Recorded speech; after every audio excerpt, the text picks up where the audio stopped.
विष्णु, हे महेश, यदि मैंने सच्चे हृदय से अपने पति की सेवा की है,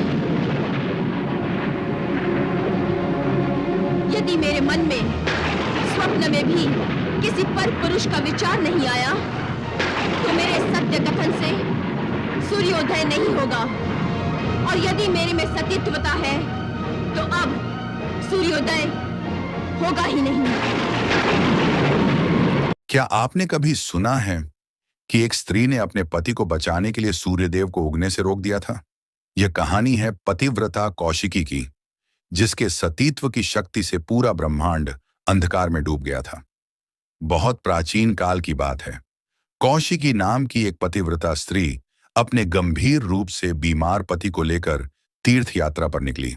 वैद्य, औषधि, उपचार सब कुछ असफल हो चुका था। अब केवल ईश्वर पर ही विश्वास था। कौशिकी अपने दुर्बल पति को सहारा देती हुई घने जंगलों, पहाड़ों और वीरानों से गुजर रही थी। एक दिन सूर्य अस्त हो गया और उन्हें मजबूरन घने जंगल से होकर गुजरना पड़ा। चारों ओर अंधकार था और उसी जंगल में महर्षि मांडव नुकीली सूली पर बैठकर कठोर तपस्या कर रहे थे। अंधेरे में चलते हुए कौशिकी के पति का हाथ अनजाने में सूली से टकरा गया। महर्षि संतुलन खो बैठे और उनकी वर्षों की तपस्या एक क्षण में भंग हो गई। क्रोधित होकर अराशी बोले, जिसके कारण मेरी तपस्या भंग हुई है, वह पुरुष सूर्योदय होते ही मृत्यु को प्राप्त होगा। यह सुनकर कौशिकी कांप उठी।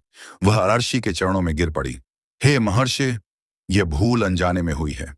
मेरे पति रोगी हैं, कृपा कीजिए। लेकिन अराशी का श्राप अटल था। रात्रि गहराने लगी, सूर्योदय निकट था। कौशिकी अपने पति को गोद में लेकर बैठ गई। आंखों से आंसू बह रहे थे, लेकिन मन अडिग था। उसने आकाश की ओर देखा और कहा, यदि मैंने सच्चे हृदय से अपने पति की सेवा की है, यदि मेरे मन में स्वप्न में भी किसी पर पुरुष का विचार नहीं आया, तो आज सूर्योदय न हो। और उसी क्षण अद्भुत चमत्कार हुआ। उस दिन सूर्यदेव नहीं उगे। तीनों लोक अंधकार में डूब गए। समय रुक गया। मृत्यु का नियम थम गया। जिनकी मृत्यु निश्चित थी, वे भी प्राण नहीं त्याग पा रहे थे। देवताओं में हाहाकार मच गया।